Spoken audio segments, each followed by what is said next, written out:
Jacob Rees-Mogg, you won by the public vote.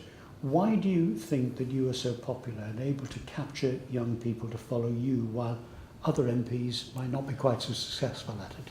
That is such a difficult question to answer. It's very hard to know how other people view one. I'm very honoured to have won. It's an enormous compliment.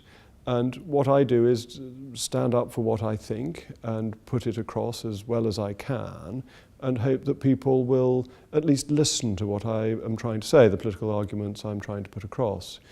But I believe in this context it's very important that democracy comes first, and that we always are here to serve the public, the voters, and that includes every single one of them. It should be an inclusive rather than an exclusive activity. Do you accept and do you mind that you are sometimes seen as a polarizing person, and that young people, a sizable number of young people, are attracted to that? Politics is about ideas, and we have in this country an adversarial system, and that is inevitably polarizing. I happen to think that the clash of ideas is a very good way of coming to the best decisions, that argument, debate, putting things forcefully, and that forces people to take sides, but it also means that weak arguments get demolished, and that this is fundamental to free speech. Have you ever heard arguments that make you change your mind on an issue? Oh, sometimes, yes. Sometimes sitting in the chamber of the House of Commons, you hear somebody say something, and it makes you question the view that you held when you went in. And what do you say to those young people out there in disadvantaged and ethnic minority communities who look at the great institutions of state, including Parliament, of which Parliament is at the top of the tree, and they actually say, that's not for us, I could never get there? I love the American view that everybody can potentially become the President of the United States. I think it's such a positive view to take within a nation. And I'd like to say that to people in the United Kingdom, that anyone in the UK can become the Prime Minister. It is open to all.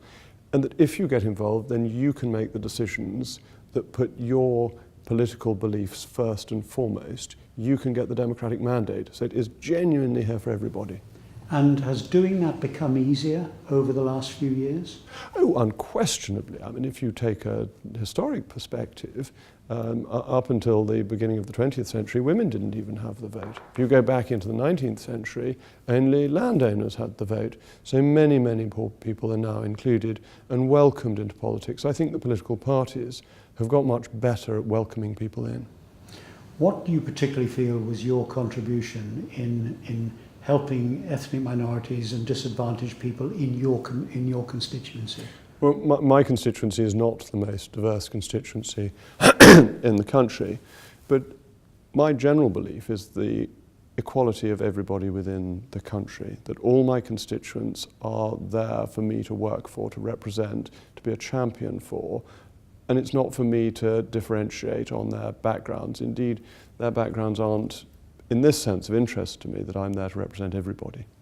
And do you feel that the most disadvantaged in communities across the country are having a greater and greater voice and should be feeling that they have a greater voice? I think one of the great advantages of surgery work that MPs do is that the people who come to surgeries are by and large the most disadvantaged in their communities. Now, North East Somerset is not particularly ethnically diverse, but we have a couple of pockets of considerable disadvantage, and that's where a lot of my work is based. And I think that the much greater degree of work MPs do on a constituency basis than perhaps 50 years ago does indeed help bring those who are less well off into the political system.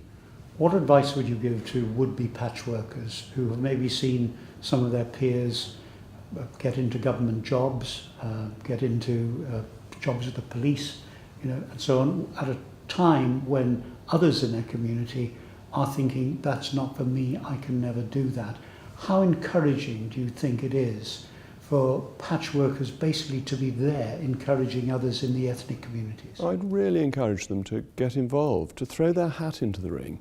I often throw my hat into rings and get it thrown straight back at me. You won't always get what you want, but you must try and persevere, and that's the way to success.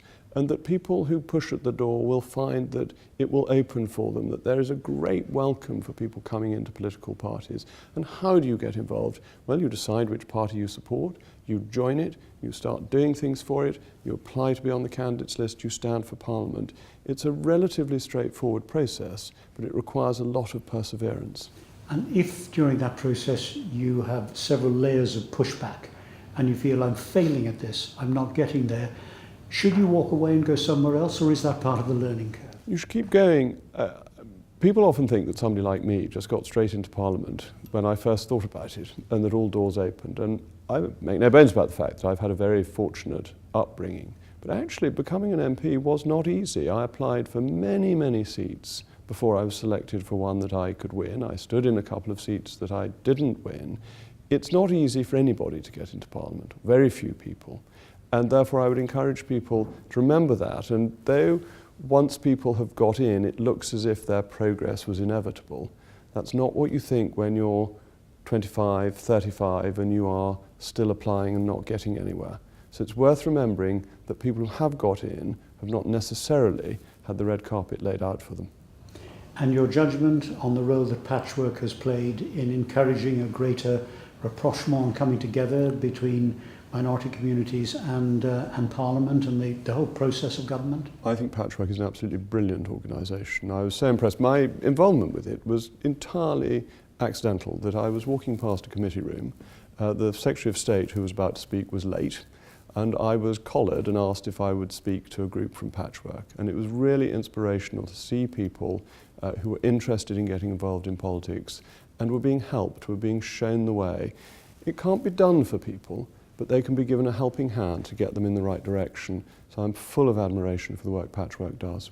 And as an experienced politician, do you feel that young people, through almost naivety, can ask questions that perhaps the grown-ups would not dare to think of? The truth is, the hardest questions I'm ever asked are by primary school children, because they're the least diffident, and they're the ones who say, how much do you get paid? Does your father approve of what you're doing? Which I thought was one of the loveliest questions I've ever been asked by a primary school in North East Somerset. When people become teenagers, they sometimes become a little bit more cautious, but I think young people often get right through to the nub of an issue and are willing to put a question to a politician that even the most distinguished TV journalists would be reluctant to put. And those young people should use that attitude as a jumping off point to believe that everything is possible. Oh, I so strongly believe that.